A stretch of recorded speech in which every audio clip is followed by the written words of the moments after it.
Hello everyone and welcome to our pilot episode for the Sunderland AFC Karai Football Club. I'm your host Ray Footy, and today we have a very special treat as we kick off this brand new feature on this football club from Kenya, from the northeast of Africa. Joining us today for the brief discussion on the club is the Vice President, Alan Scott. Mr. Scott, how are you today? I'm fine, Andrea. I'm very fine, thank you. Great. Well, it's been an incredible couple of years for the club, but before we get into your involvement with the Black Panthers, could you tell the audience a little about yourself personally and as a fan of the sport? Yes, I'm 58-year-old industrial electrician, married to the lovely Diane. We've been married 8 years now. We've both been married before, and I have 3 sons, a grandson, and 2 granddaughters, and also a stepson, 2 stepdaughters, and 2 step-granddaughters. So the family plays a big part in our house. A big Sunderland fan. Right. So now, is this a family thing as far as the following Sunderland and involvement in football, or is it more you're taking the lead? Well, my sons follow Sunderland. Not so much my wife, but she is interested in football, and she's also a sponsor of the Sunderland AFC Karai. She sponsors Ben. Okay. For the season, yes. Okay, great. Well, that brings me to my next question: is what first brought your attention to this club in Kenya? Well, Andre, the internet, actually. About 18, 20 months ago, I was speaking to a friend of mine, and he mentioned about an appeal for donations for Sunderland tops in our local newspaper here in Sunderland. And being a Sunderland fan, I took an interest straight away. Went home, went on the internet, and I came across a fundraising night for the team that Gary had organised. Bearing in mind, I didn't know Gary at this time. And there was a phone number. I rang it up, and that was my first contact with Gary Lamb, who was the honourable president of the club now. And I arranged to meet him before a Sunderland game, bought several tickets, and went to the fundraising night. And at first, I thought I was just going to be one of these supporters who would just donate a Sunderland shirt, and that would be it.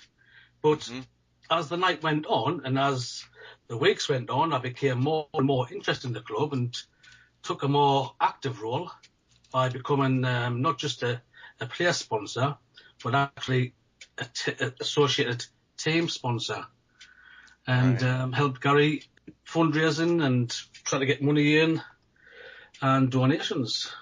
The interest in Sunderland at first. Yeah, so with your first involvement, you met Gary, you had that fundraising night.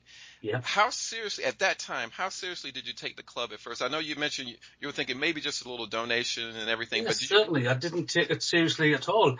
I thought I'd just play my part like every other donate and give them a shirt and just do a little bit part. But as it went on, I became more and more interested in it and start getting into it in a more big way, yeah. Okay, so after you learned a bit more about the club, some time may have passed by, what impressed you most about the club and wanted to make you get more involved? Well, it wasn't just the actual the football club itself, Andrea. It's what the football club in Kenya was doing for the local community. I see. As I found out more, it wasn't just the football club. It was helping the school. It was helping orphans. I found out they had academy kids coming through. So that's what really interested me. Like I say, I'm a big family man, and it was all this involvement with all the kids that really got me interested.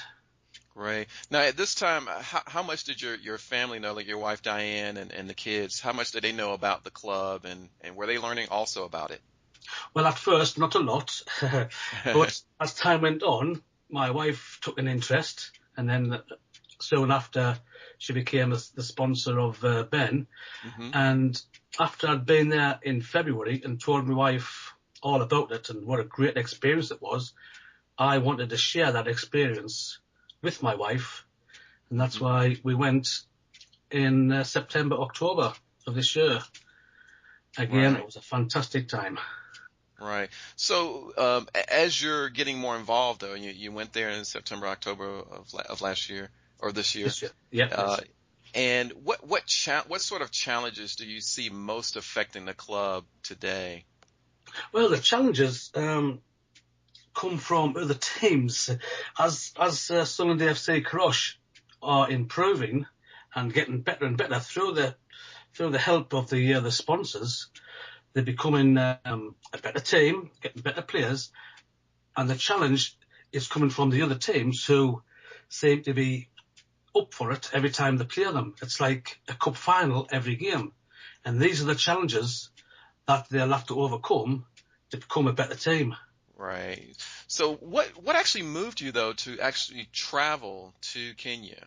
Initially, in February, it was I knew Gary was going to Kenya in the February, and I put off and put off, and it was a last moment thing because six of us went, Hmm. and the only person I knew was Gary, only for a few months. So I was going into it really not knowing what it was going to be like. Ah. And the reason why I went there is because I wanted to see for myself firsthand what good the sponsors are doing. And also while we were over there, we got mucked in and built dugouts for the team and Hmm. helped with the changing room. Albeit we were only there a week, we got a great deal done in such a short space of time. Yeah, I saw some of the pictures, of course, on the website, on the Facebook page, and it really Yeah, did seem like it was a really busy time, but it a was, really yes. fulfilling time. So, can you tell us a little bit more about some of your experiences on this last visit? We have pictures of you arriving at the airport, and we saw some of the accommodations. Tell us a little bit about the food, and even just getting to see the players face to face. Yeah, well, when we arrived, we actually arrived an hour late, thanks to the air traffic control in Paris. But we arrived an hour late, and there's several players waiting for us at the airport. David was the first one. He works at the airport. He's the one that helped us in the baggage reclaim area. Okay. And when we went outside to see the faces of Ben, Emmanuel, Junior, just waiting for us, it was absolutely, it was like going home. There's such a Hmm. homely feel about, as soon as I seen them, just felt at home straight away. It was great to see the lads. That's great. So as you got settled in there, what were some of the things that you got involved with? I saw I have to mention about the pictures of whether it was the hippopotamus right outside Oh, yes, your, yes, your yes. window. Well, What was that like? my wife and I went over there for three reasons. To meet and to help the players. My wife wanted to see the orphanage and also for a holiday. Because while we were over there, it was my wife's birthday Okay. and also our wedding anniversary. And we met the players we arrived there on Saturday night. We met the players on Sunday because Dan had arranged a friendly match against a team in a higher division. And it was a miserable day. It rained, but it was a great day just to Hmm. see the players again. And they played their hearts out against a much better team from a higher division.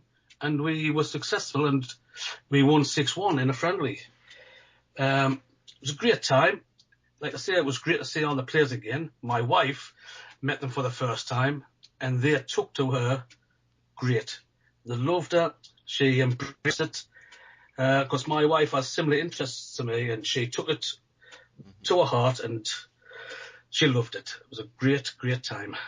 Well, great. Um, the accommodations with the hippos, yes, with it being our anniversary, I thought we'd have a little bit little bit of a luxury and stopped in this lodge.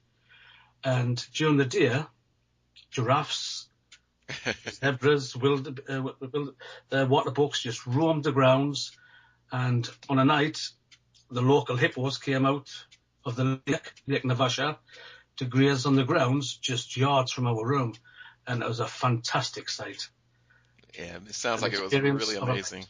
Absolutely, yeah. Absolutely. So, but how important has it been to have that support from your wife Diane and your family when you're doing 100%. All of these things? Yeah. Yes, 100%. If it wasn't for my wife, I don't think I would have went in the February, and I don't think I would have taken it back to Kenya in the September, October time. So yes, my wife has backed me 100%. There is talk that we could be going back over again. There's an ex-Sunderland footballer called Mickey Horswell, who used to play for Sunderland when we won the FA Cup in '73. He might be going over. We're 90% certain he might be going over early next year. And if he does, myself, Gary, maybe several others, will also make the journey. And hopefully, if it does come off, we may be playing for the Kenyan English Friendly Cup again. So we might tie that in. So fingers crossed, that might just come off. That would be amazing to have, especially with the ex-players giving support like that. Yeah. Have we heard much from the Sunderland, the English Sunderland AFC about this club, whether it's officials or former players, other than what you just mentioned? Well, there's several older players, several ex-players taking interest, because on fundraising nights we get people likes of Jimmy Montgomery, the goalkeeper from '73, Bobby Kerr, the captain from '73, Dick Malone, a '73 footballer, Mickey Horswell, Richie Pitt. They've all been to fundraising nights for our team. And but Sunderland AFC itself, I know Gary was in talks with them a few months ago, but it coincided, sadly, with the sacking of Paulo Di Canio. So Sunderland moved their attentions elsewhere. So that's still in abeyance, trying to get some support from the actual Sunderland FC football club. Well, I'm sure that something will happen with a relationship there. That seems only natural for it to happen. And I remember some of the names you mentioned there. I remember seeing them in pictures from the golf tournament. That was also a benefit for the club. Yeah. So it really is refreshing to see that. So with everything that's been going on now, what's next for the club? We're in the middle of a title race right now, but what's really next for the club? Yeah. Tell us a little bit about that. Just to go on enjoying football, just to do your best. I know we're top of the league at the moment, 3 points ahead, 4 games to go, and hopefully another promotion is on the way. Because as the team progresses, more and more players want to come to the team, and it's not just players to play for the first team. It's young kids, 7, 8-year-old, want to join as an academy player, and when they do join, Andrea, they are given a football top, football boots, and nobody is ever turned away. And they can play football and hopefully become good enough to move into the first team. That would be, honestly, that would be a dream for me, to see some of these kids coming through the ranks from the academy and making it to the first team. That would be absolutely a dream for me. But yeah, as the team progresses, the community progresses. And people stand up and take note, and a bigger support. We're in the process at the moment trying to get the pitch sorted out so we can have a good playing surface. Because the team does actually play some good football, but some of the pitches over in Kenya are a bit, to say the least. And tying in that community that's around the club there, with the orphanage that's close by the school, can you tell us a little bit about go into a little bit more detail about how that has really affected the surrounding community? Yes, well, it's the support. Saturday, Sunday, when it's match day, people are coming now to watch football instead of turning to a life of crime. In fact, I think some of the figures that's been mentioned, the crime rate in this village of Karai has dropped round about 60%. So now, instead of youth going out drinking, they're coming to the club and they're getting involved in the community of the club. It's like a big umbrella for them to come under if ever they wish to.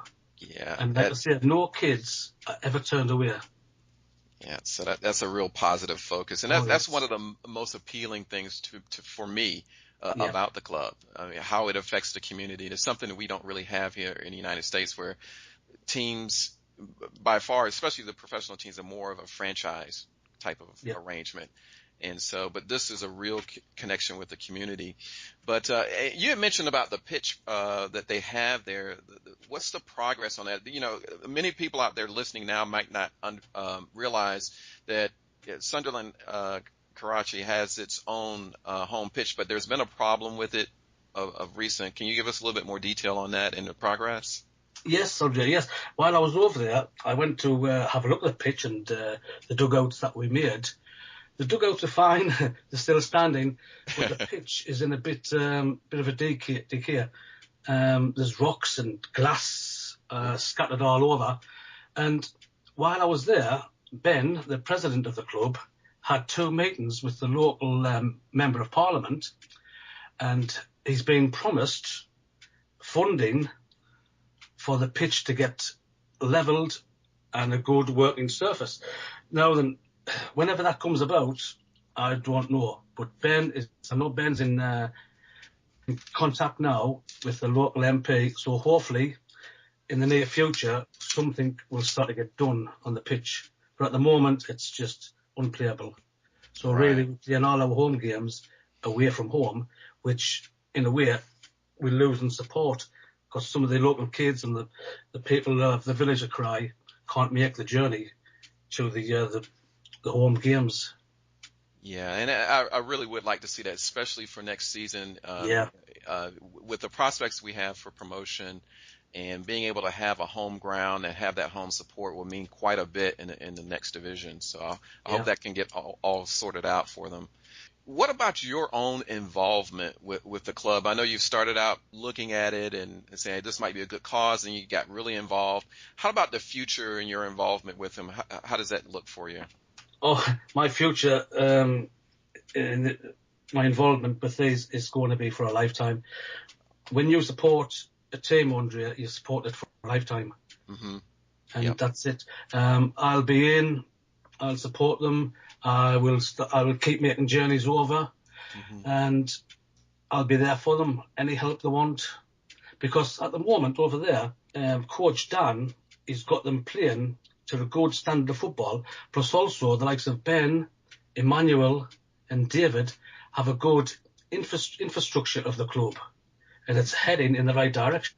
Everything is done by the book. Every sponsor's penny is accounted for. Receipts this, receipts for that, and it's really run very professionally. Yeah, and that's what's appealed to me about the club. Also, is it seems like we've rediscovered what a real football club is like now. We've had in the top flight. Maybe it's this way in England, but I know it's this way in the United States, where money is the main thing and glitz and glamour. But this community that's around the football club reminds me of the way it used to be years ago. So it's nice to have that refreshing part of the game kind of resurface and maybe what might be an unlikely source, which is in Kenya. It's like Roy the Rovers stuff. Club coming from nowhere, going to the top. And that's that's where we're heading. With the right backing and the right infrastructure, I'm sure this club will go far. Yeah, I love on game day on Twitter, on the social nets that we have for the club, the amount of support that we're getting, a lot of involvement from particularly the UK fans. And what would you like to say to these supporters out there who are so important to this club? Oh, to each and every supporter and to each and every sponsor, asante, which in Swahili means thank you. If it wasn't for each and every one of them, Andrea, I wouldn't be talking to you now. For what they're doing is making all this possible, and they've changed I'm sure they've changed so many lives over there just through small donations. Yeah. Every small donation counts, and the lives have changed for many. And they appreciate it. They take nothing for granted. The kids over there, and I wish I could be over there at Christmas when this container goes over. Honestly, they appreciate everything that's being done for them. Everything. Yeah. And Alan, tell them about that container, because we recently had a story. Gary had updated the story about the 20-foot container. What has happened because of all the donations that are coming in? Yes, I was speaking to Gary just a couple of nights ago about it, and at first he said, I've got some good news and some bad news. And I said, well, what's the good news? He says, well, the company, TF Shipping of Borden, who were donating this container, which was originally a 20-foot container, they've now extended that to a 40-foot container. Right. So we can pack more stuff in. I says, well, what's the bad news? He says, well, the bad news is if we kept the 20-foot container, TF Shipping of Borden were going to give the team the 20-foot container to use as an office or a storeroom, anything they wanted to do with that 20-foot container. But Gary said I had to go for the bigger option, the 40-foot container, just so, because this is a chance of a lifetime to get all these donations and over to Kenya. The 40-foot container had to be the one so we can get more stuff in. Because, Andrea, honestly, the stuff that's going over is unbelievable. Unbelievable. There's everything from children's footwear to beds, bikes, toys for kids at school, football items, you name it, it's going over there. Yeah, and these donations are going to make such a huge difference in a positive way for those in that community, not just the football club, but for everybody around there, especially the kids. And, it can bring a tear to your eye thinking about how that reaction is going to be when they finally get that container there. Yes, it should be in time for Christmas, so they're going to have one fantastic Christmas. Yeah, so I have a great deal of appreciation for all the fans who have put aside money and material to give to these less fortunate ones, but who are people like us. We're all the same. And so it's nice to have that sort of football brotherhood that's going on to help one another out. So we give them these material things. They give us some exciting football in return, and we got a good thing going. Yes. Well, and I'd just like to thank you as well, Andrea, for the great work you do on the websites and the blogs, and you're doing a fantastic job to spread the word, not just in America and United Kingdom, but the world. Well, you're doing a fantastic job. I thank you for that. Well, I tell you what, it's my pleasure to do this. This is the easiest job in the world for me because of what it means to the people that are there, and the players have shown appreciation and everything, and that means the world to me too. So I must say you're very welcome for anything that I can do to help out too. Thank you very much. All right. Well, Mr. Scott, I want to thank you so much for your time and sharing just a little bit about your trip and your memories with us. We look forward to talking to you again at some point, especially as the club moves towards another promotion this year. I don't want to jinx it, but we're looking pretty good for it right now. Yep. But please take care, and hopefully we'll talk to you again real soon, okay? That's not a problem, Andrea. Thank you very much.